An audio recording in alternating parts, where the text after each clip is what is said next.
할렐루야. 우리 옆에 분들 바라보면서 인사 한번 할까요? 잘 오셨습니다. 한 번 더 할까요? 오늘 은혜 받읍시다.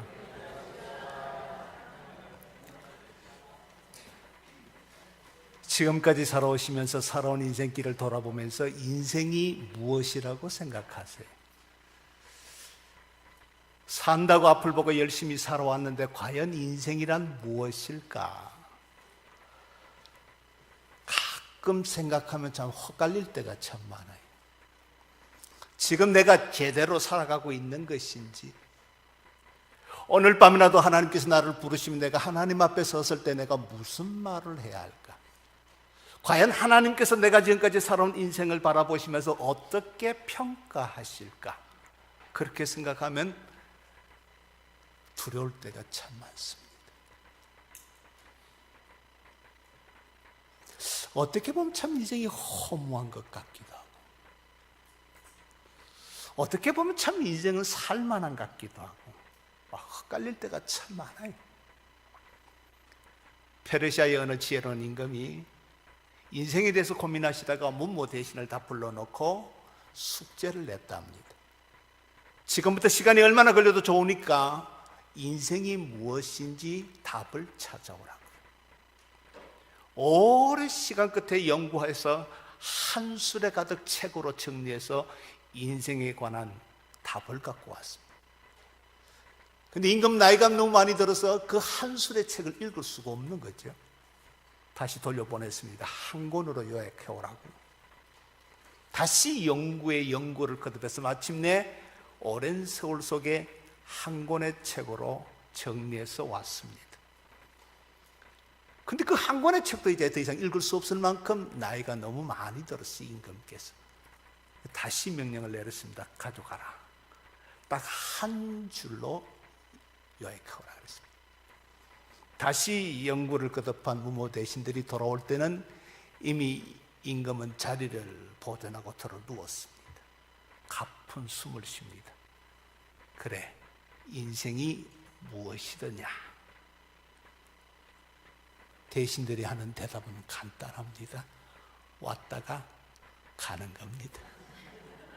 왔다가 가는 게 인생입니다. 옳거니 내가 지금 그 길로 가고 있다. 꼴까닥 같답니다.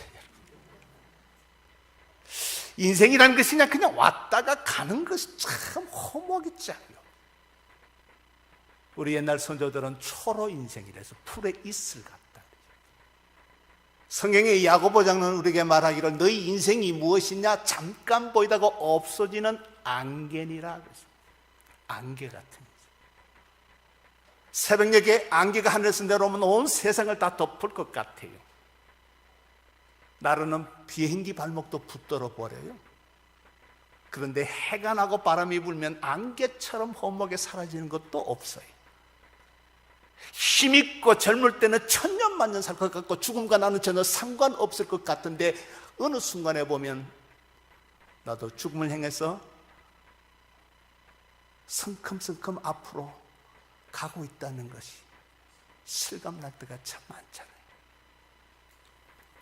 어느 교수님이 재미있는 글을 썼더라고요. 여자분들에 대해서 쓰기를 20대가 제일 예쁘다고 그러네요. 여자는 축구공 같아요. 양쪽 11명 22명이 서로 가지려고 막 덤벼든대요. 근데 여자 나이가 30이 넘어가고 40대 초반 되면 농구공으로 바뀐답니다. 양쪽에 5명 10명만 서로 가지려고 덤벼든답니다. 여자 나이가 40이 넘어서 50 초반 되면 탁구공으로 바뀐대요. 네 가져라 서로 안 가지려고 그러는데요. 여자 나이가 50이면서 60 가면 골프공으로 멀리 가거라 라이 샷 하고 날린대요. 여자만 그러겠어요? 남자도 똑같아요. 어느 순간 보면 내가 내 모습이 아닐 때가 있어요. 깜짝 놀라요. 인생이 왜 이렇게 허무한가? 어떻게 사는 것이 참된 인생일까? 오늘 전도자가 우리에게 그 지혜의 문을 열어주십니다. 이 전도서는 제가 6개월 동안 저희 교회에서 낮 예배 시간에 했던 설교인데요, 오늘 시작과 끝을 읽어드렸습니다. 이 짧은 시간에 전도서 전체를 제가 한번 요약해 드릴까 싶어요. 우리 1절을 먼저 같이 읽겠습니다. 1절 크게 읽어주세요. 시작.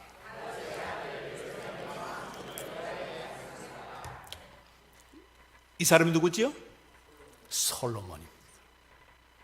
여러분, 솔로몬이 어떤 사람입니까? 이 세상에서 가장 화려한 인생을 살았던 사람. 예수님께서 솔로몬의 입은 옷을 들에 백합화와 비유할 만큼 화려한 인생을 살았던 사람이 솔로몬입니다. 인간이 올라갈 수 있는 최고의 권세인 왕의 자리, 절대자의 자리까지 올라갔습니다. 양손에 부귀영화를 다 움켜쥐었던 사람이 솔로몬이라는 사람입니다.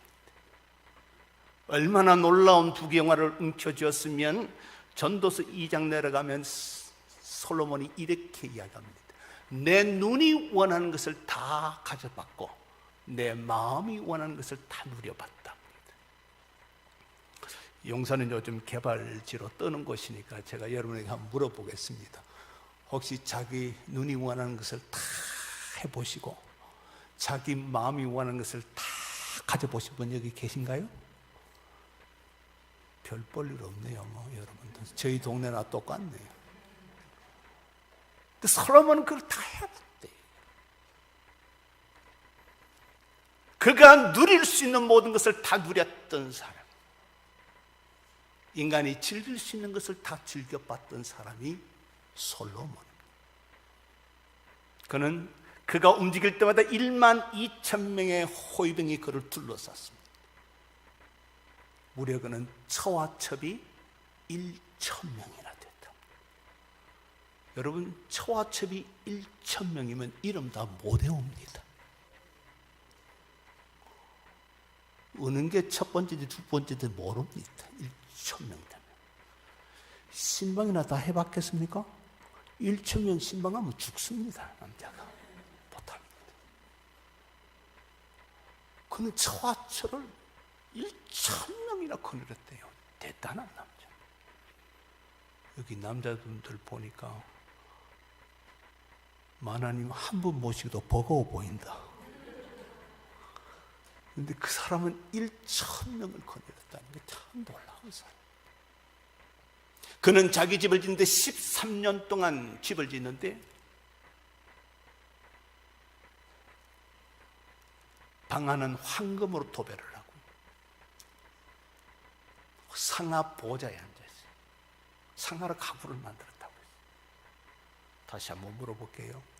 혹시 자기 집을 13년 동안 건축하시고 황금으로 도배를 하시고 상하 보좌에 앉아서 계신 분 혹시 계신가요? 없지요. 제가 미국 가서 이 이야기를 했더니요, 앞에 있는 여자가 손을 드는 거예요. 손 들면 안 되는데 이 대목에서 그렇잖아요. 손 들면 안 되잖아요. 근데 이 여자가 손을 바짝 들어서 제가 너무 놀라서 담임 목사님한테 저 여자 누구냐고 이렇게 물었더니 담임 목사님이 하라고 신경 쓰지 말고 설교하라고 자꾸 저보고 이러더라고요. 그래서 설교를 다 했어요. 끝나갔는데 물어봤더니 미친 여자래요. 여러분, 극히 정상입니다. 그 손들면 절대로 안 되거든요. 솔로몬 왜 그렇게 산 사람이 이 세상에 아무도 없어요. 그는 모든 것을 다 가지고 모든 것을 다 누렸던 사람이 솔로몬입니다. 어떤 면에서 한 인간 솔로몬에게 인간이 본능적으로 원하는 것을 다 누리게 했던 사람, 그 사람이 솔로몬이에요.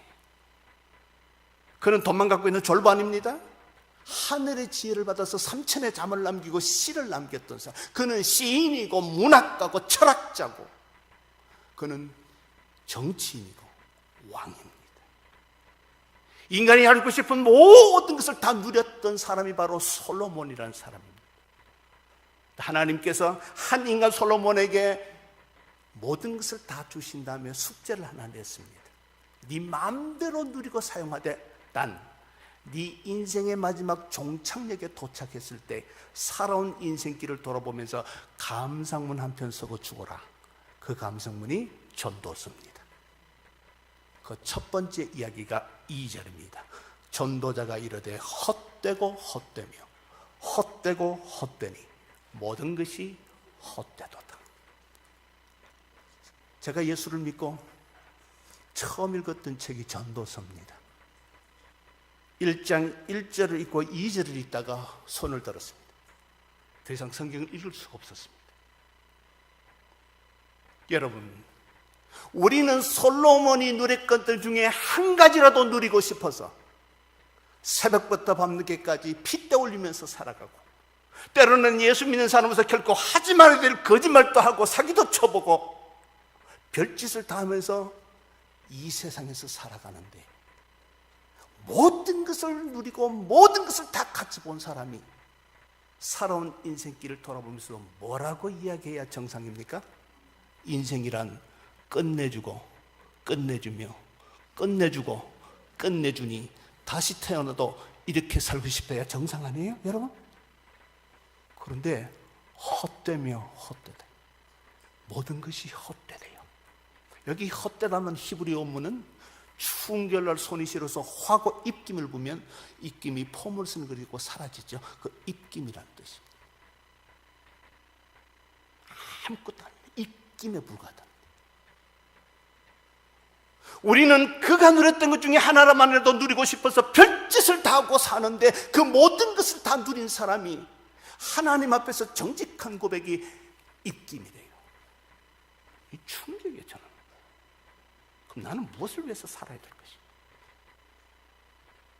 더 이상 읽어 내려갈 수가 없습니다, 성경을. 만약에 저처럼 환갑이 지나도록 저는 한 번도 내 재산을 가져본 적이 없어요. 재산세를 내본 적이 없어요. 아무것도 없는 제가, 저희 성도들은 제가 어떻게 사는지 알아요. 아무것도 없는 제가 우리 성도들 앞에서 여러분, 인생은 헛되고 헛되고 헛됩니다, 이러면 우리 성도들이 그러실 겁니다. 언제 가져봤어야지. 그 말은 말이 되는 거예요, 그렇지? 그건 말이 되는, 논리적으로 맞다 이 말이에요, 그거는. 그런데 모든 것을 다 가지고 모든 것을 다 누리고 하고 싶은 모든 것을 다 한 사람이 이 고백은 안 맞다는 거예요. 뭐가 문장이 앞뒤가 전혀 맞지 않다는 거지. 그렇다면 풀어야 될 숙제가 있습니다. 왜 솔로몬은 인간이 원하는 모든 것을 다 누렸음에도 불구하고 살아온 인생길을 돌아보면서 허무가를 부르고 죽을 수밖에 없었는가 하는 거예요. 왜? 네 가지를 우리에게 이야기해 줍니다. 그 첫 번째가 2절 말씀입니다. 여러분, 한 목소리로 크게 읽어줍니다. 다 같이 읽습니다.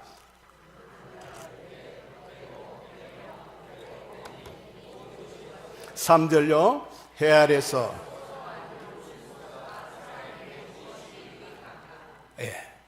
여기 유익이란 말은 남다라는 뜻입니다.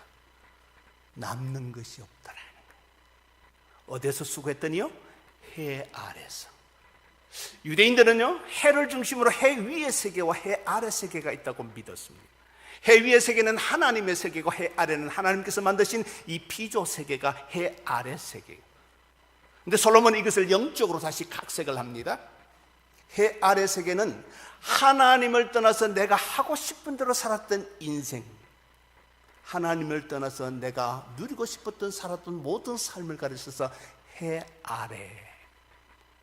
결국 내가 아무리 권력 있고 돈 있고 힘 있고 능력이 있어도 하나님을 떠나서 내 원한 대로 산 삶은 그것이 어떤 삶이든 유익이 되지 않다. 남는 것이 없더라. 마치 바람을 잡는 것 같아서 부딪힐 때는 있는 것 같았는데 펴보니까 아무것도 없는 것처럼 인생은 그렇게 허무하더라 이야기. 하나님을 떠나서 내가 수고한 모든 수고는 결국은 아무런 유익이 없더라.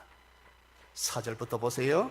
한 세대는 가고 한 세대는 오되 땅은 영원히 있도다. 해는 뜨고 해는 지되 그 떴던 곳으로 빨리 돌아가고, 바람은 나무로 불다가 북으로 돌이키며 이리 돌며 저리 돌아 바람은 그 불던 곳으로 돌아가고, 모든 강물은 다 바다로 흐르되 바다를 채우지 못하며 강물은 어느 곳에 흐르든지 그리로 연하여 흐르느니라.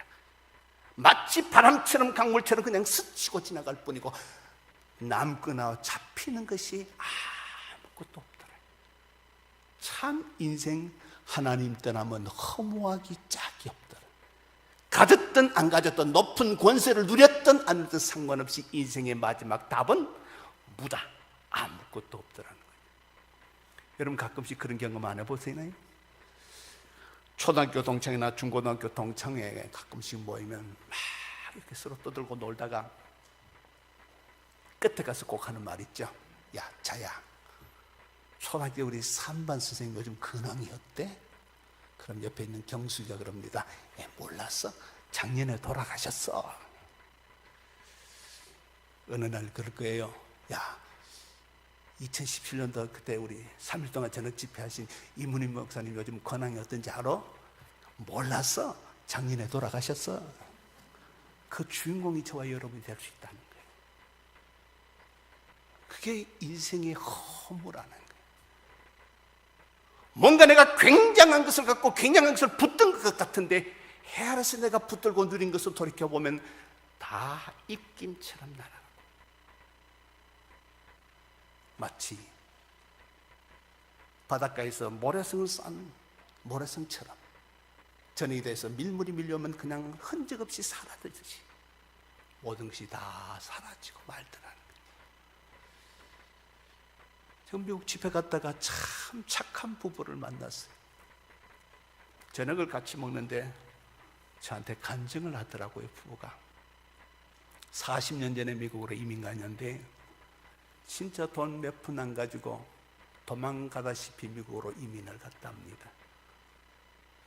오라 해서 갔더니 친척들은 자기 산 바쁘다고 별로 돌아봐 주지도 않고 말도 못해, 돈도 없어. 앞이 캄캄하고 기가 막히더래요. 그래서 두 부부가 뭘 하면 먹고 살 수 있을까 싶어서 흑인 그 슬램가를 이렇게 빈민가를 걷는데 핫도그 장사를 보았어요.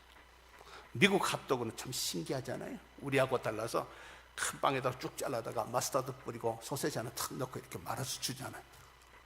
그게 너무 신기해서 그걸 하나씩 사 먹었대요. 근데 뭐 흑인들을 보니까 뭐가 관심이 많더래요. 그래서 두 사람이 기도하는 가운데 됐다. 그런 핫도그 장사하기로 조그만 길가에 그 이동 점포를 하나 얻었답니다.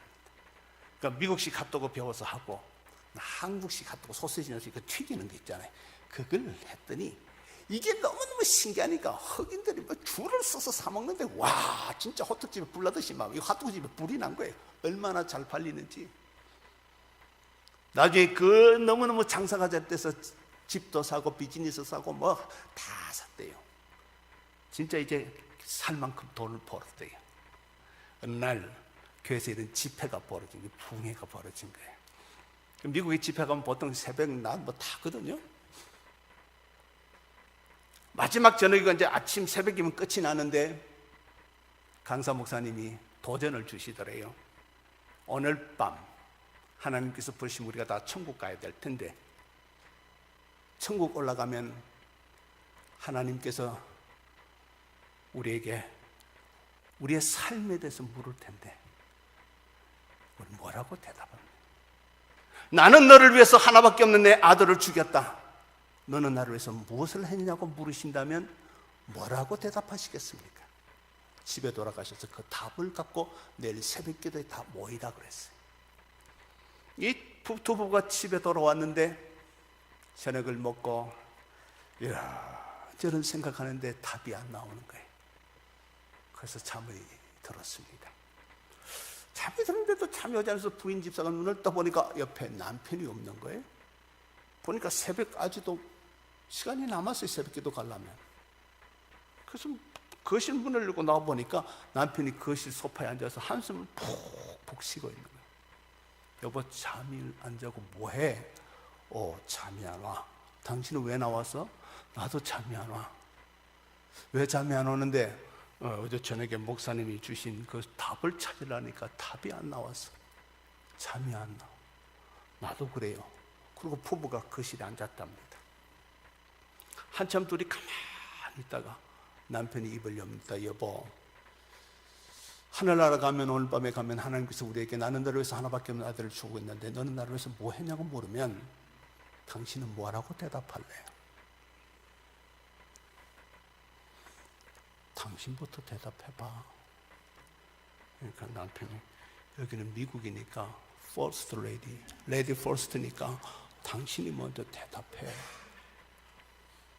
아내고 그래도 우리는 그리스도인이니까 내 머리가 당신이니까 당신부터 해. 결국 남편이 입을 열었답니다. 나는 너를 위해서 하나밖에 없는 내 아들을 주겠다. 물과 피를 다 쏟았다. 너는 나를 위해서 뭐 했냐 물은다면 답은 다 하나밖에 없더래요. 핫도그 굽다고 왔습니다. 그게 정직한 답이더래요. 문제는 그 다음 질문이 무섭다는 거예요. 내가 네 핫도그 구워 먹으라고 내 아들 죽인 줄 아냐 그러면 그때부터 할 말이 없더라는 거예요. 내가 네 핫도그나 구워 먹으라고 내 하나밖에 없는 아들을 십자가에서 죽인 줄 아냐고 그러면 그 다음부터는 답이 없더래요. 이 두 부부가 그때부터 울기를 시작했대요. 견딜 수가 없더라는 거예요. 거실 바닥에 두 사람이 눈물 콧물 쏟아내며 울고 기도하고 울고 기도하고 새벽이 다가왔습니다. 새벽 기도 시간이 다가온 거죠. 남편이 눈물을 훔치더니 하는 말이 여보 내가 울면서 기도하는데 하나님께서 나에게 이런 말씀 하시는데 말씀해봐요. 우리 여보 먹고 살 만큼 벌었잖아. 우리 재산 반 나누자. 그래서 주의 종들 스칼러십으로 장학금으로 보내자. 우리 밥만 가져도 평생 먹고 살아. 여보 나도 같은 생각이야. 두 사람이 너무 행복했습니다. 성경책을 끼고 교회로 가면서 너무너무 행복했어요. 그리고 교회 앉자마자 하나님께 기도하면서 이렇게 말했답니다. 하나님 이제 할 말이 있어요. 핫도그 구워서 주의 종들 키웠다고. 여러분 우리 인생 남는 인생 살아야 되잖아요. 장사를 해도 남는 장사를 해야 되고 인생을 살아도 남는 인생을 살아야 되는데 내가 열심히 살았는데 돌아보니까 아무것도 없다. 남는 것이 없다. 유익이 없다. 입김 같다면 그 인생 너무 허무하잖아요. 저는 가끔씩 그분들을 생각하면 두려울 때가 있어요. 너는 대체 나를 위해서 뭘 하더만냐? 내가 준 그 많은 축복과 은혜는 누굴 위해서 사용했냐? 생각할 때마다 참 두려울 때가 많아요. 가만히 있으면 나도 모르는 사이에 바람처럼 물처럼 그냥 스쳐 지나가는 게 그래요.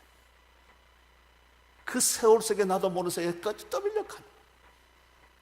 돌아보니까 아무것도 남은 것이 없는 허무가 부르다 끝난다면 그 인생이 얼마나 비참하겠는가. 저는 저와 여러분이 남는 인생 살 수 있기를 주님의 이름으로 축복합니다. 이 세상도 그 정록도 다 지나가되 오직 하나님의 뜻을 행하는 자는 영원히 거하느니라. 아멘입니까? 오직 하나님의 뜻대로 살아간 자는 영원히 간다. 이것이 참된 인생의 길이라는 것을 우리들에게 가르쳐 줍니다. 두 번째는요, 8절 말씀을 같이 읽어봅시다. 왜 인생이 허무한가? 8절 다 같이 읽습니다. 모든 만물이 피곤하다는 것을 사람이 말로 다 할 수 없나니 눈은 보아도 족함이 없고 귀는 들어도 가득 차지 않는. 만족이 없어서 그래요. 왜 사람이 피 떨립니까? 만족이 없어서 그래요. 살아도 행복하지가 않아요. 만족이 없어요. 왜요? 채워도 이 욕망의 갈증은 채울 방법이 없어요. 마치 짠물을 마시는 것 같아서 마시면 마실수록 더 목만 가랄 뿐이에요. 무엇을 가져도 무엇을 누려도 눈에 차지 않고 귀에 차지가 않아요. 마음에 채워지지가 않아요. 항상 뻑 뚫린 것 같아요. 이것이 솔로몬의 고백입니다. 여러분, 거칠애를 많이 하는 사람들의 특징은 속이 허해서 그래요. 빈게 많아서 그래요. 채워도 채워지지 않으니까. 처음에 새 아파트 가면 굉장히 넓고 좋은 것 같은데 며칠 살면요, 그게 좋은지 나쁜지 넓은지 좁은지도 구별을 못해요. 우리는 그렇잖아요, 여러분. 그게 만족이에요. 한번 물어볼게요. 하나님께서 여러분에게 얼마를 주시면 만족하실 것 같아요? 솔직해집시다. 한 100억 주면 만족할까요? 네, 아니에요. 절대로 만족하지 않습니다. 그 인간 아닙니다. 100억 주면 만족할 사람. 여러분, 이건희 씨와 그 형님 이명희 씨가 싸우는 거 보세요. 지금은 이제 모든 게 끝났습니다만, 법원에 문제 제기된 거 그 큰 돈 아닙니다. 그들이 지금 갖고 있는 돈에 비하면 아무것도 아니에요. 그거 없어도 그걸 충분히 살고도 다 쓰지도 못할 재산을 갖고 있습니다. 근데 그것 때문에 전 국민이 보는데 쪽팔리게 말이요, 법원에 가서 싸운다고요? 그게 인간의 욕망이라니까요. 사람들이 그래서 돈에 속고 사는 거예요. 그것 때문에 예수 팔아먹고, 그것 때문에 신앙 배반하고. 여러분, 그 돈이 그렇게 소중하면 성경에서 천국 올 때 돈 갖고 오라 그래야 될 거 아니에요? 우리가 그렇게 사랑하는 돈이 천국 가면 아스팔트 재료잖아요. 황금길이라며요. 성경이 거짓말이면 다 길바닥에 쓰레기 지금 붙들고 싸우는 거예요, 그게. 남편에게 다이아몬드 하나 받으면 이게 막 자랑하고 싶어. 교회 때 설거지 할 때도 이렇게 하잖아. 근데 천국 가면 대문이 전부 다 보석이래요. 아무 쓸데없는 것 가지고 우리는 폼 잡는 거예요.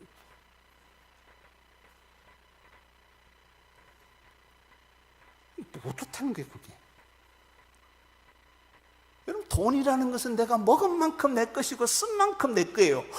은행에 있는 건 내 거 아니라니까요. IMF 딱 터지고 제일은행이 날아가면서 제일은행 주식 샀던 우리 집사님 한 분, 자기 전 재산 들여서 제일은행 주식을 샀는데 IMF 딱 터져 제일은행이 붕괴돼 버렸죠. 날아가 버리니까 주식이 다 휴지가 돼요. 제 방에 뛰들어와서 우는데 왜 그러십니까? 내 전 재산이 휴지됐다는 거예요. 와, 짐승의 울음을 제가 그날 봤어요. 한순간에 자고 일어났더니 자기 모든 재산이 다 휴지가 되고 날아가 버리는데, 그때 제가 깨달았어요. 먹은 만큼 냈구나. 쓴 만큼 내 것이지 은행에 있는 것도 내 게 아니구나. 그럼 내 거 없습니다.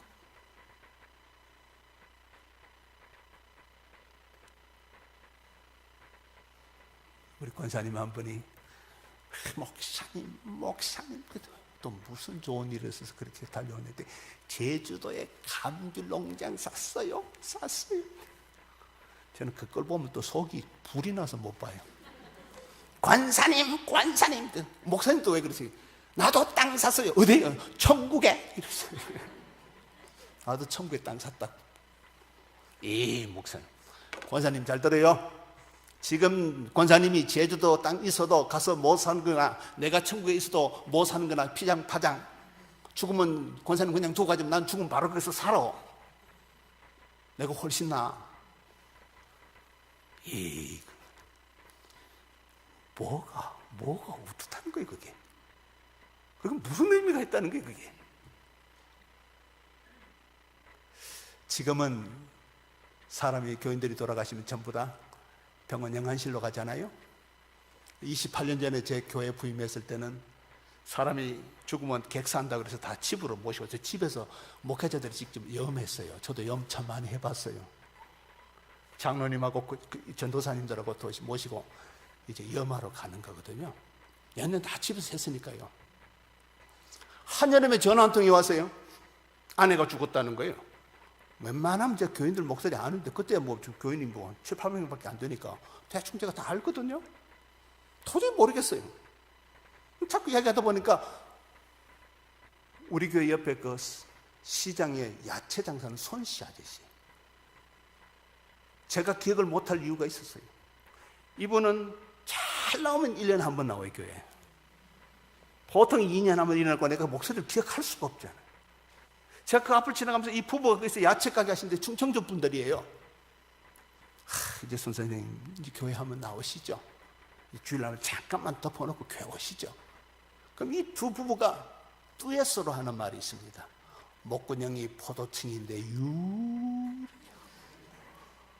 네, 대답이 똑같아요. 목구녕이 포도청이래요. 그런데 아내가 죽었다고요. 전화 온 거예요. 그러니까 제가 장례를 치러 돈이 안 들잖아요. 그러니까 좋아하다가 장례 치러 달라는 거잖아요. 그래서 저는 또 갔죠. 혹시 또 이렇게 장례 치고 나면 감동해서 또 주님 앞에 나올까봐, 또 자식들도 나올까봐 갔습니다. 하루 지난 다음에 이제 매장 허가 받은 다음에 이제 염화로 들어가는 거예요. 흰 가운을 입고 들어갔는데요, 이 자매님이 암이 걸려서 돌아가셨어요. 링거를 맞고 돌아가시니까 딱 숨지고 나니까요, 이 링거하고 또 여름이라서 이게 집에는 냉동 시설이 없으니까 이게 썩잖아요, 하루 지나면. 지금 들어가니까 막 냄새가 정말 힘들더라고요.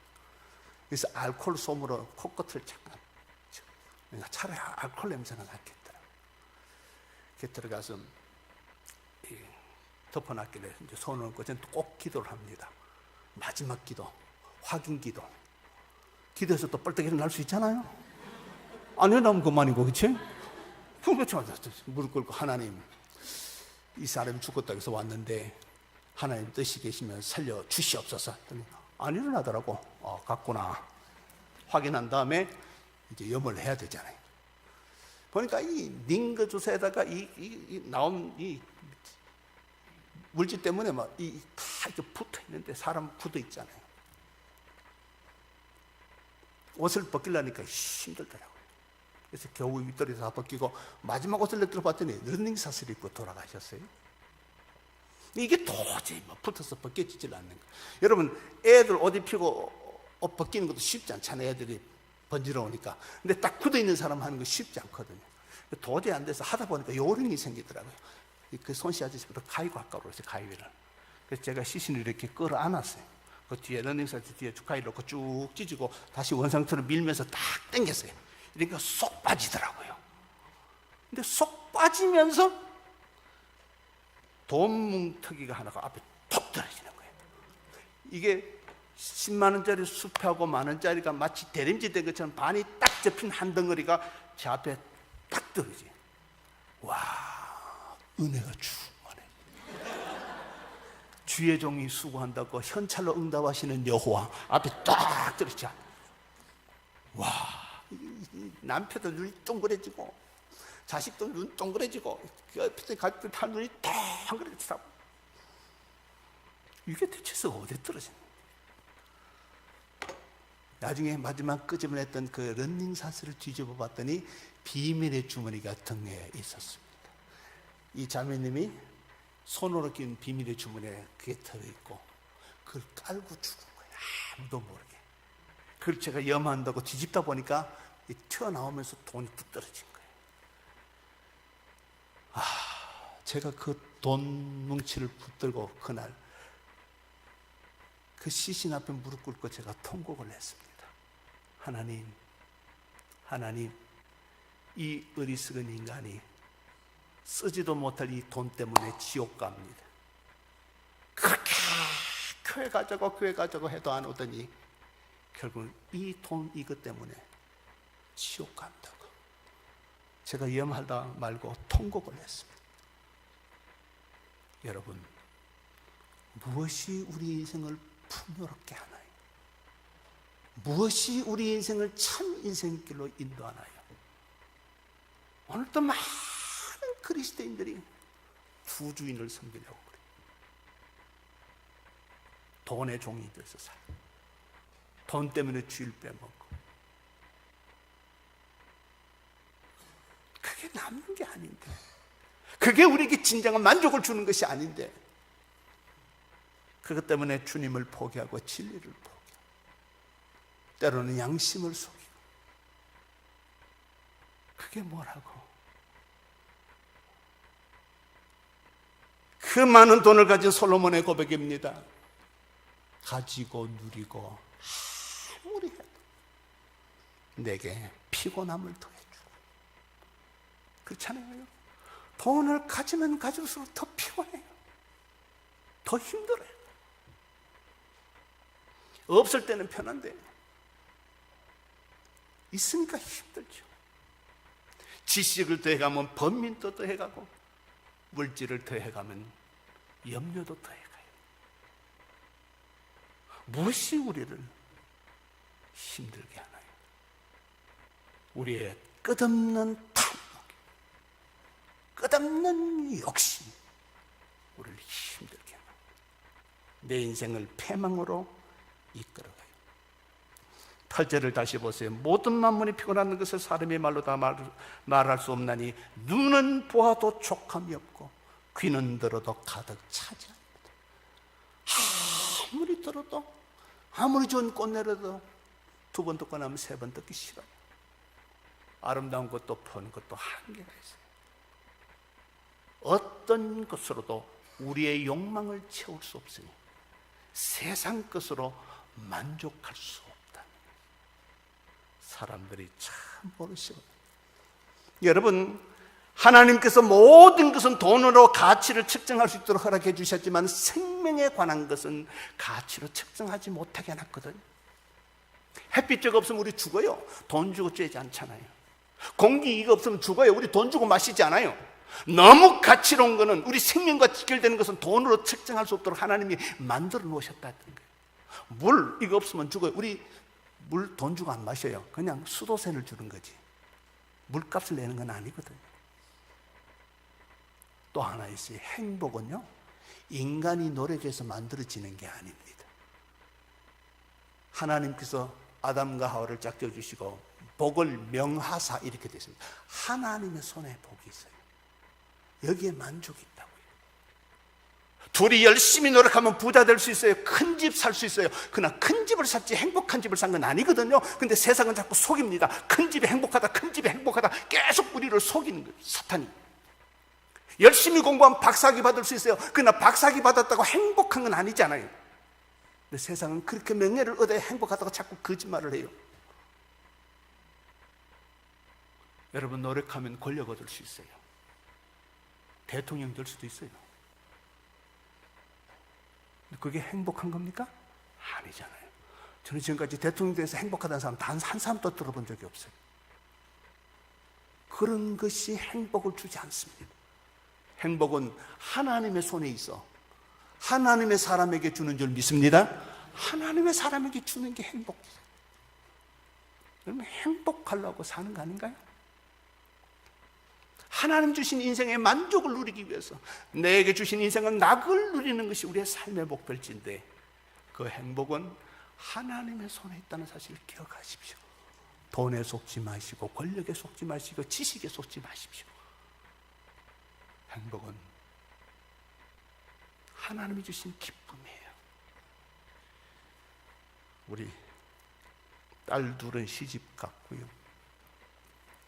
너뚱이를 하나님이 주셔서 눈하고 띠동갑이에요. 이제 대학교 2학년 들어가지. 이놈이 중학교 1학년 때 갑자기 피아노를 전공할 때 머스마가. 여러분, 피아노는 5살 때부터 쳐야 되는 거 아닌가요? 중학교 2학년, 일반 중학교 들은 애가 피아노를, 그것도 바이엘이나 뭐 체린이고 한 번도 쳐보지 않은 아이가 왜 피아노를 하고 싶은데 그랬더니 이름마에 학교 가는 길을 들었는데 그게 꽂혔대요, 자기가. 자기가 피아노를 공부해야 되겠더니. 와, 욕하는 거예요. 친구 교수한테 물어보니까 도시락 사다 주면서 말리라는 거예요. 그거 큰일 난다고. 애 잡는다고. 딸 같으면 뭐 하다만 시집 보내면 되는데 이 아들이 처자식 보내야 될 텐데 그 피아노 중학교 1학년 시작해서 어떻게 밥이나 먹겠냐고 이게. 아비 된 심정으로 말렸죠. 안 되는 거예요. 제가 옆에서 하도 말리니까 저희 집사람이 딱 전색하고 그럽니다. 여보, 행복하자고 사는데 지 좋다는데 왜 당신이 막어? 그냥 놔둬요. 지가 좋다는데 어떡해요? 그러고 또 말 되더라고요. 지가 좋다면 됐지. 그거 죄 짓는 일 아닌데. 당신이 왜 그렇게 막느냐고. 하나님 그 마음을 주셨는지 당신이 어떻게 한다고 그렇게 막느냐고. 그래서 제가 거기서 참 깨달았어요. 그렇지. 행복하면 되지. 부자라고 내끼 먹는 거 아닌데. 사지 멀쩡한 놈이 뭐 밥 3끼 못 먹겠나. 지금 대학교 2학년인데 지금도 행복하대요. 피아노에 앉으면. 된 거죠. 요즘은 저한테 웃으면서 그래요. 자기는 전 세계에서 가장 흙수저라고. 왜? 피아노 전공하는데 피아노 안 사준 집은 우리 집밖에 없대요. 저는 안 사줬거든요. 피아노 안 사주고 음대 보는 사람 우리 집밖에 없대요. 걔는 피아노가 없어서 교회 좀 치다가 교회 청소하면 또 도망가서 딴 데 가서 돌아다니고 피아노를 쳤거든요. 지금까지 그래요. 저보고 틱틱거려요. 방학 때 오면 미국에서 공부하거든요. 방학 때 오면 그래요. 저 흙수저입니다. 아버지 기억하세요? 야, 금수저야. 너는 하나님의 아들이야. 지가 행복하대. 그래도 행복하대. 남의 피아노 돌아가면서 얻어 쳐도 행복하대요. 피아노만 앉으면 행복하대요. 근데 더 이상 못 말리겠어요. 행복하면 됐잖아요. 여러분 세상 돈 준다고 피아노 치겠어요? 하루 종일 앉아서 방학 때 한국 오면요 하루 종일 피아노 쳐요. 그냥 놀러 좀 가려면 이게 재밌어요. 이러고 쳐요. 저럴 수도 있구나. 제가 또 한번 배웠습니다. 고맙죠? 자기는 잘 될 수밖에 없대요. 왜? 하나님의 영광을 위해서 살기로 결단했기 때문에. 내 목사 내보다 낫다. 자기는 잘 될 수밖에 두고 보시라는 거예요. 기도만 해주세요.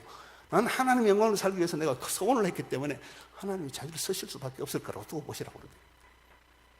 참 배짱이지 믿음이 잘 됐다 고맙다. 여러분 세상 것이 만족을 주지 않습니다. 모든 것을 갖췄다고 잘 되는 것도 아니고 그것도 행복한 것도 아니에요. 하나님 앞에 우리가 제대로 쓰면 하나님께서 우리를 기가 막힌 길로 인도해요.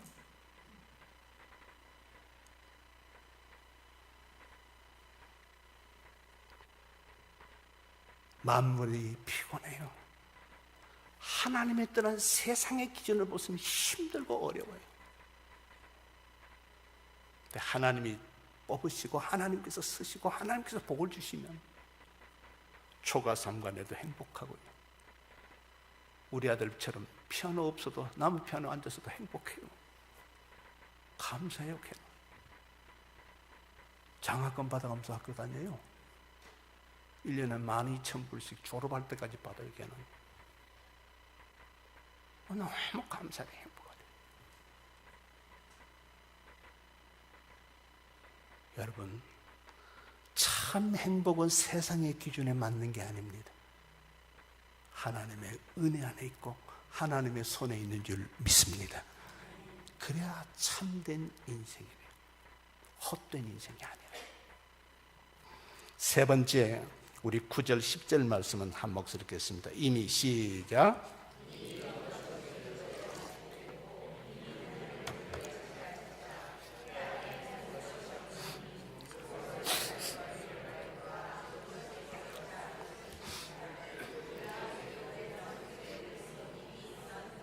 아멘.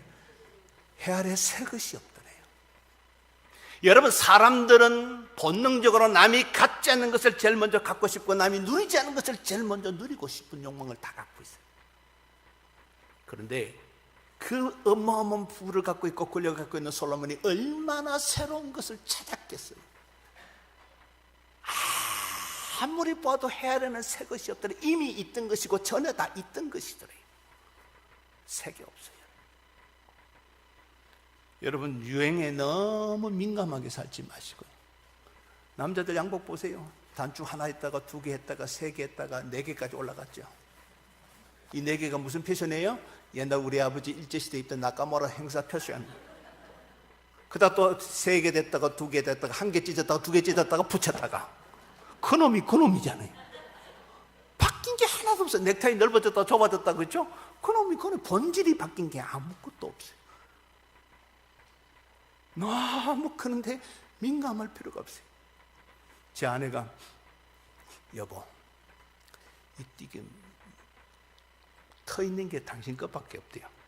다 사람들이 다 붙여 입으니까 양복 다 세탁소 가서 붙여오겠대요. 내가 놔두라고. 이 사람아 다 붙였으니까 이제 한 개 아니면 두 개 찢을 텐데 가마투라고 했더니 두 개 딱 찢어요. 요즘 보세요. 됐잖아. 뭘 돈 들이고 그러냐고. 어차피 돌아올 텐데. 제가 유학생 집회를 많이 다녔거든요. 지금은 안 다니는데. 유럽 코스타 생기기 전에 밀라노 코스타가 있었습니다. 그때 이제 제가 강사로 갔습니다. 3일 집회인데 강사들이 많다 보니까 저는 셋째 날 마지막 날 저녁 집회하고 나특강 2번 해달라고 그러더라고요. 옳다고 갔어요. 가서 이제 특강도 하고 상담도 해주고 이제 마지막 집회 제가 순서 맡았으니까 통합청 목사님 몇 분하고 이렇게 같이 갔어요. 그러니까 강사가 이제 시간이 남을 때는 학생 하나가 붙어서 이제 시내 구경을 투어를 시켜줘요. 짬짬이 내서. 그 밀라노 코스트, 그 밀라노 한인교회는 다 성악 공부하러 온 애들이 한 400여 명이 모였는데 그 중에 70명만 딱 뽑아서 성가대하니까 기가 막히더만요. 그게 400명이 다 성악가인데 그 중에 70명 뽑아서 여러분 찬양대 만드니까 얼마나 기가 막히겠어요. 그래서 그 두오모 성당을 이렇게 보여주고 옆에 이제 인류 최초의 패션 갤러리를 보여주더라고요. 목사님 세계 3대 패션쇼가 있는데 뉴욕 패션쇼가 파리 패션이 있고 밀레노 패션입니다. 이듬해 봄에까 하니까 보자고 보니까 저 라이브로 처음 봤어요. 패션쇼 하는 거. 와 대단하다. 이 무대 처음이에요. 저는 그날 개미 허리를 처음 봤습니다. 왔다 이게 높은 데다 힐을 25cm 이따만 거 신고요. 아주 쭉 빠진 여자들이요. 잠자리 날개 같은 하얀 옷을 입고 왔다 갔다 하는데 와 밑에서 보니까 진짜 키 크래요. 180은 다 넘어가는 것 같아요. 와 어마어마하더라고요. 10만 원도 없겠다. 그냥 실컷 보자 그래가 그냥 봤어요. 다 네. 막 바짝바짝한데 이야 대단하지 진짜. 근데 가만히 정신 차리고 보니까 그놈이에요. 본질이 바뀐 게 하나도 카라가 옆에 붙었다 똑바로 붙어 뭐 이거지 본질이 바뀐 게 아무것도 없다. 여러분 해 아래 새 것이 어디 있으면 무엇을 가르쳐 이것이 새 것이라 말할 수 있습니다. 우리 여자분들 그러잖아요. 남자에게 남편일 때 바가지 팍팍 끌어서 간맘에 이제 옷 한 번 싹 백화점에서 한 벌 얻어 입으면 한 번 입고 바로 벗어놓죠. 아니 우리 신앙의 삶과 주일날 입어야지. 그러고 다 걸어놨죠. 주일이 오기를 기다리는데 좀 이렇게 금요일쯤 토요일쯤 샀으면 하루만 기다리는데도 월요일날 사면 이게 일주일 내내 기다리니까 힘들잖아요. 그래도 신앙이 있으니까 주일날 첫 예배 드릴 때 하나님께 입으려고 딱 준비해놨다가 주일 오기를 학수고대하고 마침내 주일 아침에 일찍 일어나서 평소보다 한 30분 일찍 가요. 왜? 새 옷을 입었으니까. 딱 갔더니 김집사가 똑같은 옷 입고 앞에 딱 서 있으면 기분 잡치는 거예요. 그게 속으로 저 인간 인형 눈은 있어가지고 말이야. 사람은요 죄송합니다. 누구나 할 것 없이 남이 입지 않은 것, 남이 갖지 않은 걸 다 새거 갖고 싶어. 문제는 새 아래 새 것이 없다는 게 문제. 새 것은 딱 하나밖에 없습니다. 그런 적 그리스도 안에 있으면 새로운 피조물이다. 이전 것은 지나갔으니 보라 새 것이다. 그때 새 자는요 과거에 전혀 없는 완벽한 새 것이라는 헬라 말이에요. 그 완벽한 새로운 피조물이 가는 것이 새 하늘과 새 땅이 같은 새 자예요. 여러분 내가 새 것이면 됐지. 옷이 조금 늦으면 어떻고 돌아오면 어때요? 명품이 아니면 어떻습니까? 내가 입으면 명품이 되는데 내가 명품이잖아요. 여러분 어떠세요? 저는 아침마다 면도를 합니다. 그걸 볼 때마다 감동을 합니다. 첫 번째 감동, 하나밖에 없는 얼굴이요 귀하도다. 둘만 있어도 내가 이런 말 안 해요. 여러분 하나밖에 없는 것은 다 보물이에요. 청경자 화백의 미인도가 왜 지금 계속 싸웁니까? 대법원까지 가서 하나가 있어야 되지 두 개 있으면 안 되기 때문에 작품은 두 개 있으면 안 되잖아요. 하나만 있어야 되기 때문에 지금 길을 쓰고 싸우는 거예요. 정부를 상대로. 그럼 여러분 다 존귀한 자예요. 보세요. 똑같은 분이 한 분도 안 계시잖아요. 얼마나 귀해요. 제가 여러분께 도화지를 나눠드리고 얼굴을 그리라면 5개도 못 그려 똑같은 얼굴 그립니다. 여러분 얼굴을 구성하는 요소가 이목구비 4개밖에 없어요. 요걸 가지고 하나님은 돌리시니까 다 다르게 나와요. 기가 막혀요. 지금까지 살았던 인간의 얼굴이 다 다르고 지금 살고 있는 70억개 인구의 얼굴이 다 다르고 앞으로 주님 모습까지 살 인간의 얼굴이 다 달라요. 완벽하게 달라요. 저는 그걸 보고 예수 안 믿는 인간을 이해를 못해요. 신묘막측하잖아요. 그 얼굴을 보고 왜 자꾸 견적을 뽑고 그러는지 모르겠어요. 얼굴을 볼 때마다 존귀한 자 하는 사람은 얼굴이 빛이 나는데 그걸 앞에 서서 말도 이 견적을 뽑으면 그 얼굴이 얼마나 괴롭겠어요. 그 붙어있는 게 얼마나 힘들겠어요. 여러분. 어느 분이 그랬다잖아요. 자꾸 눈이 처지니까 나이가 드니까 눈이 처지니까 찢어서 땡겼대요. 한 2년쯤 지니까 또 축 처지니까 또 자꾸 또 2년만 땡기고 또 근데 나이가 드니까 더 1년만에 자꾸 처지니까 또 땡기고 1년 하면서 자꾸 땡기고 하니까 뭐 끝에 잡히더래요. 아 이게 성령 부작용이 있다 싶어서 병원에 갔더니 배꼽이 여기 올라왔더래요. 지금 뭔 말인지 모르는 사람 집에 가서 웃어요. 너무 땡기지 마세요.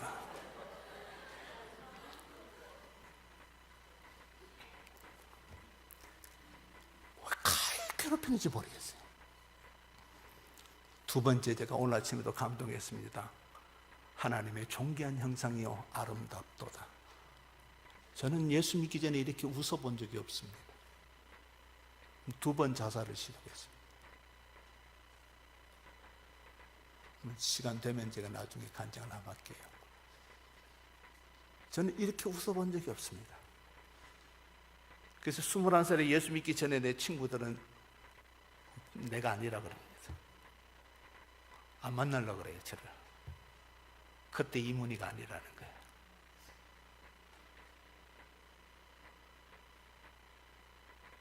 자다가도요, 가끔씩 웃어요, 제가. 제 아내가 왜 웃느냐고.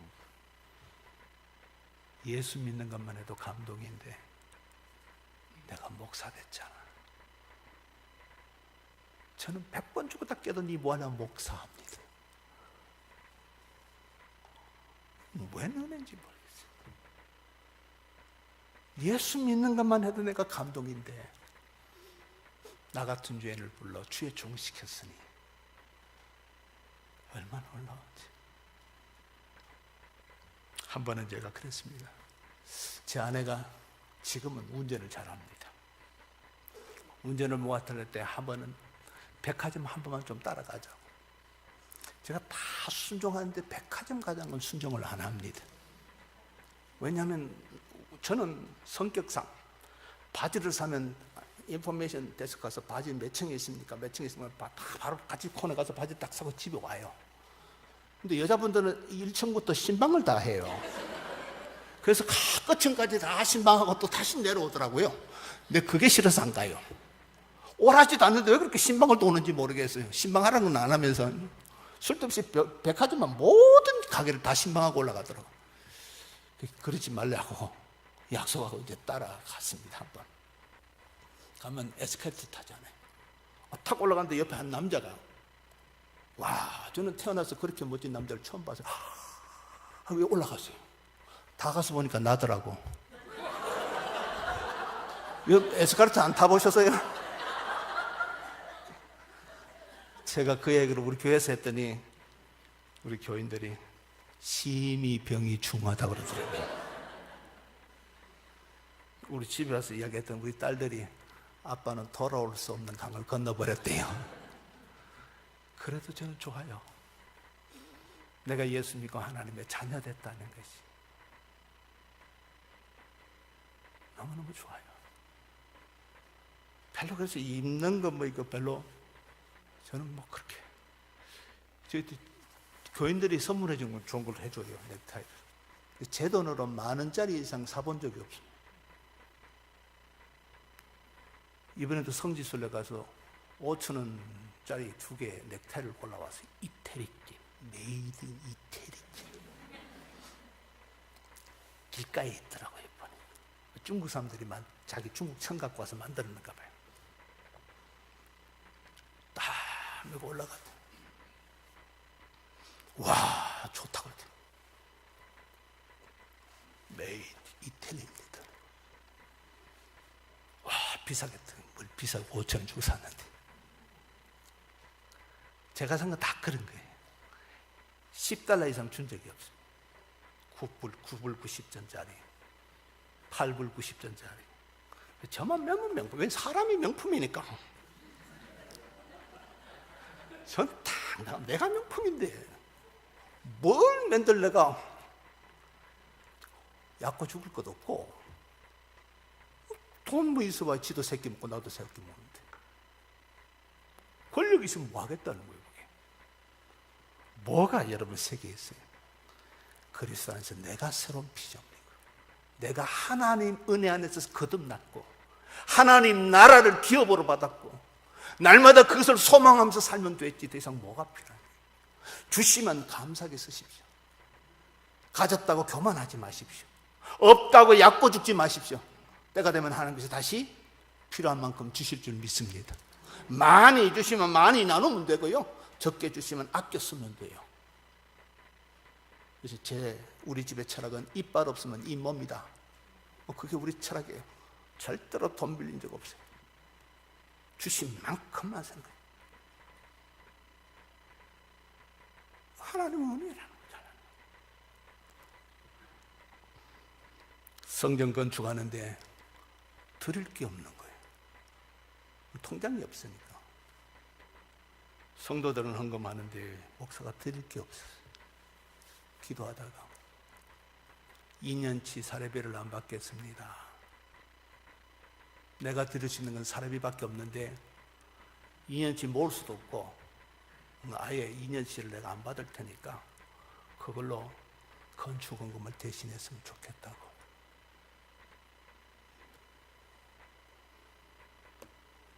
돌아오니까 우리 집사님이 한숨을 푹 오 주여. 근데 제가 안 죽고 살았잖아요 지금. 그치? 그때부터 하나님이 까마귀를 보내주시는데 깨르륵 까르륵 막 날아오기 시작하는데 우리 장로님 한 분이 그날 주일 저녁 예배 제 방에 들어오더니 지금부터 제가 드리는 말씀은 하나님 앞에서 목사님과 저만 아는 비밀입니다. 약속해 주시겠습니까? 예. 무슨 그렇게 심각하게 말씀하세요? 목사님, 저는 이 교회 장로로 목사님이 굶는 것을 볼 수가 없습니다. 내 월급 나눠서 씁시다. 그분이 2년 동안 자기 월급을 나눠서 비밀스럽게 제 통장에 잡아 넣어 주셨어요. 같이 먹고 살자고. 제가 아무것도 없는 걸 아시니까 그분이. 별로 희한한 까마귀가 다 하나. 나중에 보니까요, 제가 2년 사람이 받은 것보다 배로 더 많이 들어왔더라고요. 참 놀라운 하나님이에요. 놀라우신 하나님이에요. 갑자기 저는 봉사가 아닌데 막 집회해달라, 강의해달라, 막 여기저기 오라는데요, 제 밤무대 많이 뛰었습니다. 갑자기 제가 이상한 사람이 되어버렸어요. 갑자기. 제가 무슨 말씀 드리냐면요, 땅의 그 세곡 자꾸 추구하면 만족 없어요.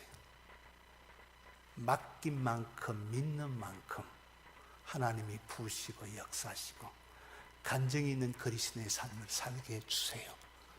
예수 그리스도 믿음 안에서 가장 멋진 것이 무엇이라는 것을 가르쳐 주세요. 저는 구질구질하게 살자고 이야기하지 않습니다. 그렇다고 명품 걸치자고 이야기하는 게 아닙니다. 내 능력 안에서 깨끗하면 되지, 반듯하면 되지. 그것이 우리의 삶의 자존심이죠. 남 앞에 손 내밀지 않고 권력과 돈 앞에 무릎 꿇지 않고 내가 주님 주시는 분량 안에서 믿음 안에서 만족하고 없으면 없는 대로 있으면 있는 대로 살면 되잖아요. 하나님께서 우리의 삶을 그렇게 어거해 가시고 축복해 주신 줄 믿습니다. 그리스도 안에서 내가 새로운 피조물이라는 사실을 결코 잊지 않아야 됩니다. 마지막 네 번째, 우리 11절을 같이 읽겠습니다. 다 같이 한 목소리 읽습니다. 시작.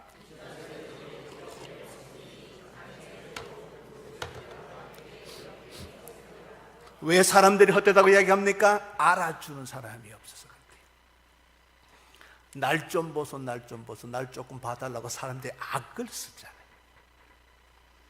이전 세대도 기억됨이 없으니 장래 세대도 그 후세대가 함께 기억됨이 없어요. 솔로몬이 자신이 굉장한 줄 알았습니다. 그런데 보니까 결국 자기를 아는 게 아니에요. 자기 권력 앞에, 돈 앞에 무릎 꿇는 것이지 자기를 향해서 하는 것이 아니라는 사실을 깨달아요. 누가 우리를 알아주겠느냐는 거죠. 몇 해 전에 고대 기독교 교수님 연합회에서 믿음의 형제들이 시골에서 올라온 애들 150명을 데리고 사랑의교회 수련관에서 3일 동안 오리엔테이션 집회를 하는데 저보고 3일 집회를 좀 해달라고 그랬어요. 제가 가서 설교를 하면서 이튿날 제가 도전을 했습니다. 너희들 가운데 정조 할머님 함자를 아는 사람이 있느냐? 손 한번 들어봐라 그랬어요. 몇 명 들었을 것 같아요? 150명 중에? 한 명도 없어요. 여러분, 내가 낳은 자식도, 내가 그렇게 배 아파 낳은 자식도 한 다리 건너고 한 다리 건너면 내 이름 석자 알아주지 않는데 누가 나를 알아준다고 생각하세요? 착각하지 마세요. 알아주는 사람 없습니다.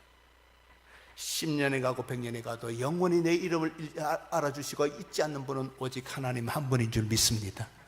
내가 너를 지명하여 불러나니 너는 내 것이다. 네가 물 가운데 갈지라도 물이 너를 침몰치 못하면 네가 불 가운데 갈지라도 불이 너를 사르지 못하리니 내가 애굽을 주고 너를 속량했고 스바와 구스를 주고 내가 속량했다. 무슨 말입니까? 천하를 주고 내가 너를 구했다는 거예요. 얼마나 확실하신지 내가 너를 지명하여 불렀답니다. 이 지명하여 불렀다는 말은 애들 표현하면 찜했다는 거예요. 찜했다. 하나님께서 우리 한 사람 한 사람을 찜했대요. 얼마나 좋으시면 당신의 하나밖에 없는 아들을 죽여서라도 나를 구원하신 그 사랑, 그분이 나를 아시면 됐지. 남이 좀 안 알아주면 어때요? 목사님이 좀 나를 안 알아주면 어때요? 장로님이 좀 나를 안 알아주면 어때요? 하나님 아시면 됐잖아요. 예수 믿고 나니까 제일 시험 되는 게 교인들이 마음이 너무 종재기 같아. 이사야에서 하나님은 어떤 분이에요? 땅들아 들을지어다, 하늘아 들을지어다. 하나님은 범우주를 창조하신 위대하신 아버지인데 그 자식들이 종재기만 해요. 툭하면 삐지고. 왜 그런지 모르겠어요. 막 노예하면서 싸우는 거 보고 저는 처음에 충격받았어요. 제가 신학교를 갔더니요, 거룩한 전도사님들이요 봄에 축구하다가 싸우더라고요. 아니 그러면 축구 이기면 뭐하고 지면 뭐합니까? 놀았으면 됐지. 막 싸워서 시험 들어서 제가요 학교 나왔다니까요. 저 신학교 3번 도망 나온 사람입니다. 이해가 안 되더라고요. 저는요 예수 믿는 사람은요 예수 믿기 전에 다 천사인 줄 알았습니다. 지금은 안 속아요. 더구나 이 신학교 가신 선지동산에 들어가는 종들은요 진짜 화장실도 안 가는 줄 알았어요. 근데 공차다 싸우더라고요. 와, 너무 충격하고 이 학교 안 다니라고 내가 나와버렸어요. 돌았으면 삐지고 삐지고 부목사님들 신방 가면 왜 부목사가 와요? 큰 목사가 와야지. 우리 큰 부당 작은 부당 뭐 푸석거리 하러 가나? 여러분, 신방이라는 것은 자기 발로 교회 못 나온 사람들, 너무나 힘들어서 지치는 사람 상담하러 가는 거지. 뭘 자꾸 큰 목사님 오라 작은 목사님 오라.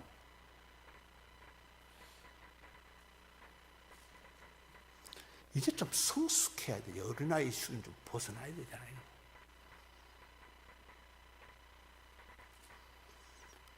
담임 목사가 꼭 가야 축복입니까? 다 같은 목사인데 직위만 좀 다른 것뿐인데 돌았으면 다 담임 목사 되실 분들인데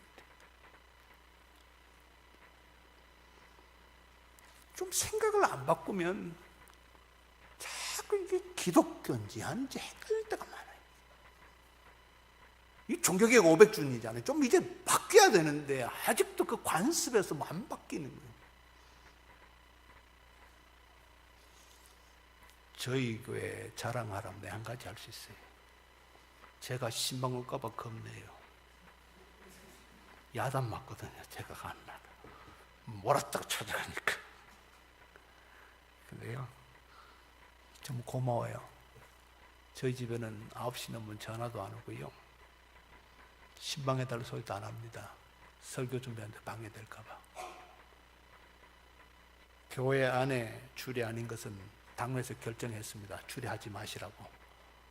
토요일날 설교 준비하는데 밀리는 데 가서 주례하고 오면 하루 종일 시간 다 버리는데, 아예 당에서 결정하기로 교회 바깥에 주례하는 것은 목사님한테 신청하지 말라고 결정을 했더라고요. 주례받고 싶으면 교회 안에서 예식하라. 그렇게 보호해줘요. 열심히 목회해달라고. 목사님들 신방하시면 되니까 굳이 목사님 안 하셔도 되는데.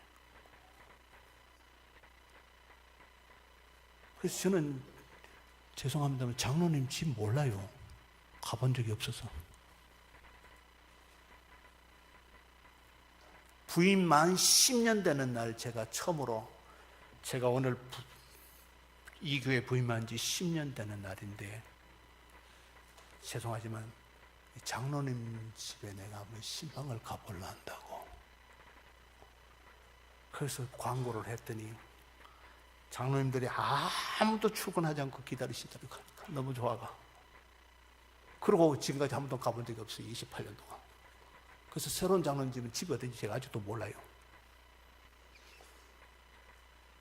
장로님들은 신앙생활 참 믿음 좋은 사람들이 뽑혔는데 굳이 제가 안 가도 될 것 같아서. 우리의 생각을 좀 바꿔야 돼요. 목사님 알아주는 게 중요한 게 아니고요, 멀리서도 우리의 생각을 통촉하시고 우리 안고 일어서는 것을 다 하신 하나님께서 나를 기억하시는 게 중요하죠. 하나님이 보시자. 우리 파송한 선교사들 많습니다. 파송할 때 조건이 하나 있습니다. 선교 보고서 쓰지 마라. 그게 첫 번째 조건. 나는 선교 보고 받을 자격이 없는 사람. 나도 하나님 앞에 정직하게 목회하고 당신도 하나님 앞에 선교하면 되지, 나한테 보고하려고 선교하지 마라.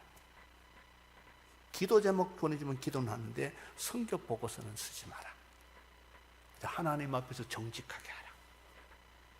지금까지 아무도 저한테 선교 보고하는 사람 없습니다. 제가 받을 생각도 안 하고요.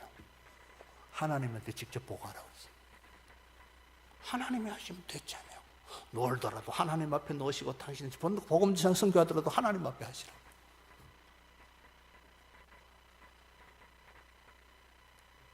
그냥 확인은 하러 가요. 말을 제대로 하는지. 딱 4년을 시간을 줍니다. 4년 만에 쫙 들어가서 통역시켜보고 버벅거리면 그날 니하고 나는 헤어진다. 그러나 제대로 통역하면 그 다음부터 죽을 때까지 롱런 가는 거예요. 딱 그거 하나만 확인합니다. 성실한지는 봐야 될 거 아니에요. 나머지는 하나님 앞에 하는 거잖아요. 지금 제가 여러분께 드리고 싶은 말씀은 하나님이 알아주시면 된다는 거예요. 자식 아니에요, 여러분. 자식은요, 우리가 젊을 때 애 키울 때 힘들어 집에 퇴근했는데 아이가 앞에 서서 아빠 힘내세요, 이걸로 효도 다 한 거예요. 더 이상 기대하시면 안 돼요. 그걸로 효도 다 한 거예요. 결혼해서 손 안 내밀면 효자예요. 그럼 된 거예요, 그걸로. 뭘 더 기대하세요? 하나님 앞에 기도하시고 하나님께서 주신 복을 누리시는 사람이 되지. 오늘 솔로몬은 모든 것을 다 가진 사람이에요. 모든 것을 다 누린 사람이에요. 그게 참된 인생이 없더래요. 그렇게 갖고 싶은 지혜도 지혜를 더할수록 범위만 더 깊어지고, 그게 전도서 이야기입니다.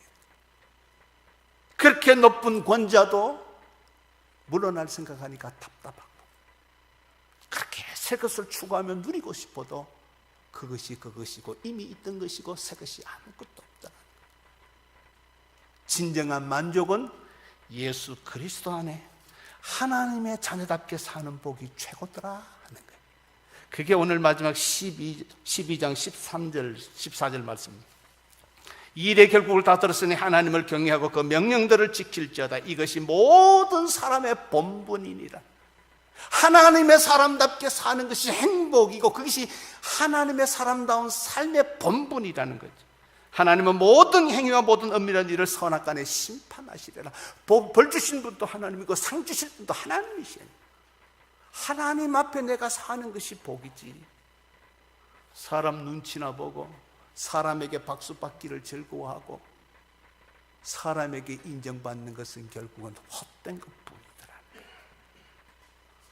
우리 사랑하는 삼각교회 모든 성도 여러분, 하나님이 보고 계시는 줄 믿습니다. 너무 많이 가져봐야 감당 못하고요.